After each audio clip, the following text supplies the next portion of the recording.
well, we are joined by Arizona State head coach Molly Miller and Marley Washenitz, and waiting on Heloisa Carrera, who's checking her nose. Well, we'll give her a second to get to the table, and then we'll open it up. Coach, we'll just have you start with a couple of comments on the game. Yeah, well, here's March, right? And we've been prepared for this moment. We've been prepared for this moment in the non-conference when we had some tough road games. We've been prepared for this moment playing, a team for the third time. We've been prepared for this moment in March. That's why I'm excited for this team and the momentum that they're getting at the end of the year.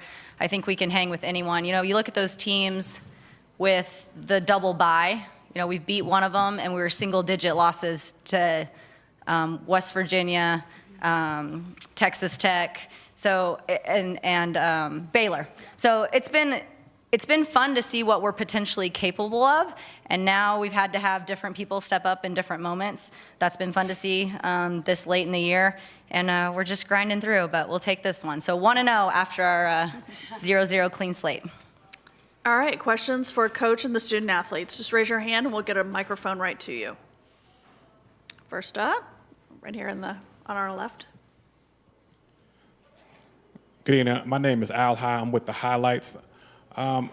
This is your third time playing Arizona. Your first time you played them, you beat them by 8. Second time, you beat them on the road, came back in overtime. Tonight, you beat them by 3 points. What is it about Arizona that brings the best out of you all?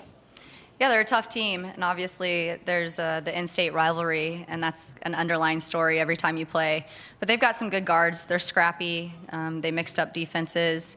They play hard, and we play hard. So this type of game is a rock fight, and it's not always going to be pretty with these two teams. But we battled, found a way, cleaned up a bloody nose or two, and got after it. Okay, right here on our right. Front row. Hi, my name is Harrison. I'm with the Walter Cronkite Sports Network, and my question is for the two athletes. The Big 12's unveiling this new court. What'd you guys think of it? I saw Marley, you took a pretty hard fall on the nose. Did it feel different than hardwood, and if so, how? We kind of talked about this obviously when we first got here. It was just different. Super cool to kind of be the first year of that and kind of being a little trademark for that. But I think when we were dribbling, we were talking about it was a little different. It took a little getting used to with some of the lines and stuff like that. But overall, I thought it was a really cool experience. When you're playing, I don't think you really pay attention to it as much as most people would think. I think probably for my knees personally, it felt a little bit better opposed to the hardwood. But when it comes to falling, usually I don't even feel half of what happens. Heloisa? I think it felt great. Playing with my team, I honestly really don't care where we play. I just care about playing with them and winning with them. Okay. Did you have another? Yep, absolutely. Another difference I noticed, you guys are playing Wilson Evos instead of the normal Adidas or Nike balls. Did that feel any different? And there were a couple ball security stuff during the game. Did the different basketball contribute to that?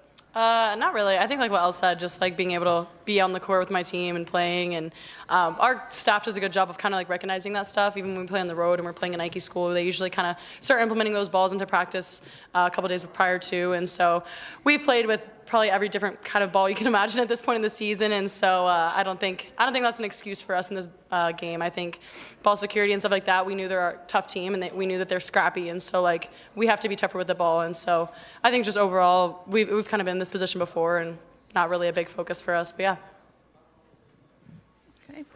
Okay, right over here on our left.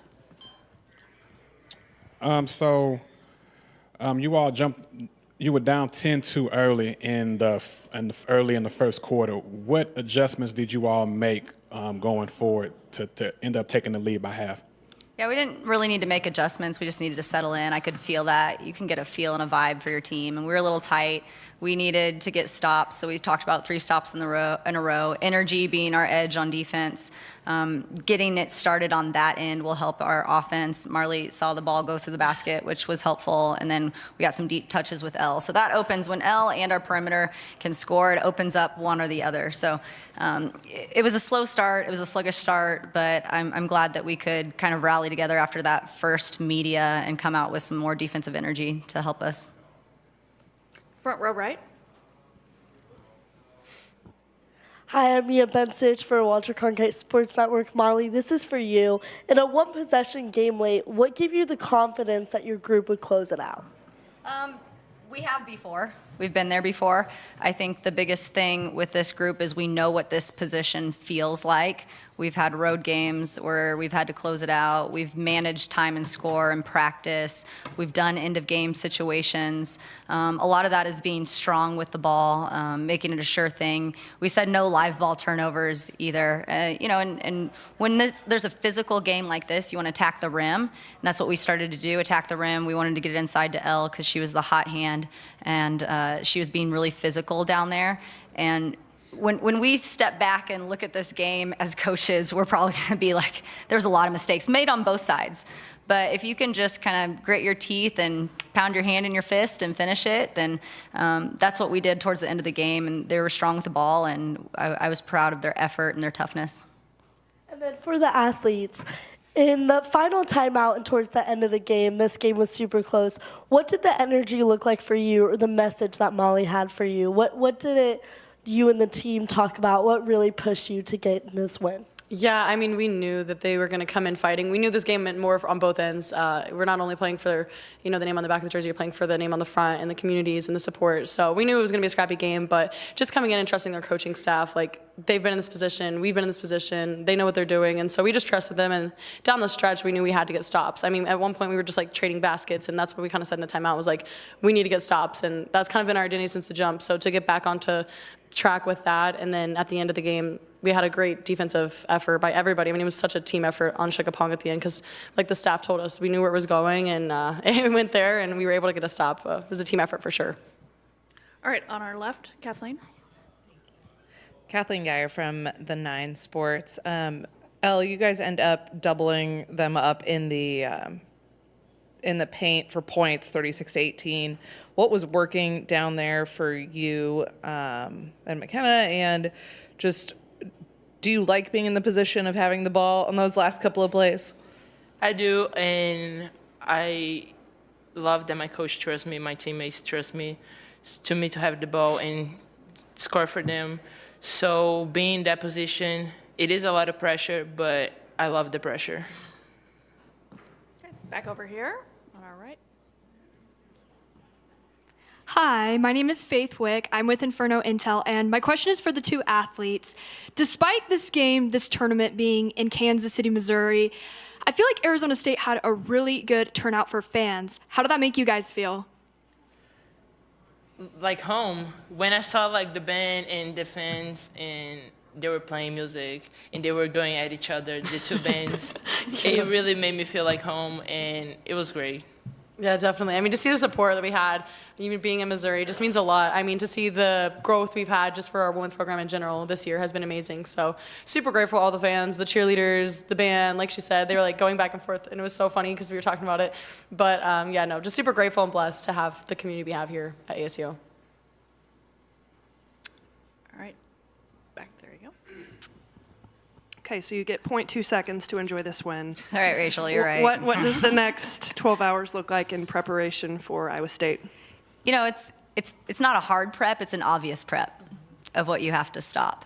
And it's a good, we played them recently, and we can make some adjustments, but really we're gonna have to defend and we're gonna have to score. As easy as that sounds. We didn't put the ball in the basket at their place. We got into early foul trouble. We have to be aware of that when we're guarding a player like Audie. You can't just play her one way. So when we look at prep, we're going to have to see what worked, what didn't work, and we're going to have to be sure that we're on the same page and game plan. But we're excited for the opportunity. This is a team that has won 23 games now.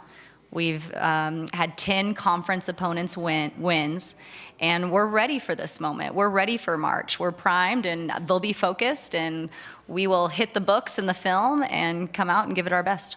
It's almost like you knew my next question. There's been carnage in other conferences. I know you guys are not following that right now, but I certainly am. Just talking about not even just the bubble, but can you expand a little bit just on the strength of the Big 12 and some of the disrespect that this league gets? Yeah, it's not a bad thing when you have teams beating up on each other. It's actually a really good thing. That means it's extremely competitive. Every night it's going to be a fight. These players are battling. No game on the schedule is a given. And you're seeing that, and you're seeing the parity. And when you have these teams that go into a place and have upsets, the amount of upsets we did, when you have these bubble teams that are going on the road and winning, the Big 12 is strong. And if you're 500 in the Big 12, that's tournament worthy in my mind. So, you know, and you can see the road games that we've played, the in-conference games, the good wins we've had. I think the tough thing for our schedule that just happened to line up, we played all the top teams on the road, and we had some good battles on the road where we were winning, or we were close to win, or we were possession away from those ranked teams. And so that's why I believe, you know, here we are. We could have been from the 7th seed to the 10th seed or 11th seed, and here's where I believe that, you know, we could have easily been the last game of the year. We could have easily been the 7th seed just by jockeying. That's how much the last game of the year meant to all these teams. So to me, that's a pretty competitive conference that deserves a lot of teams.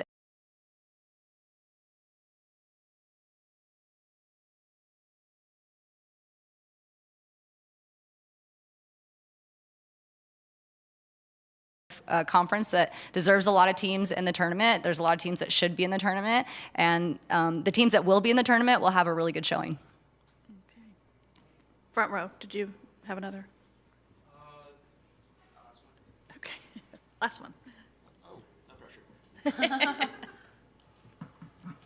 Oh, I'm totally blanking. All right, Harrison, you got it. Molly, I'm Faith Wick. Once again, I'm with Inferno.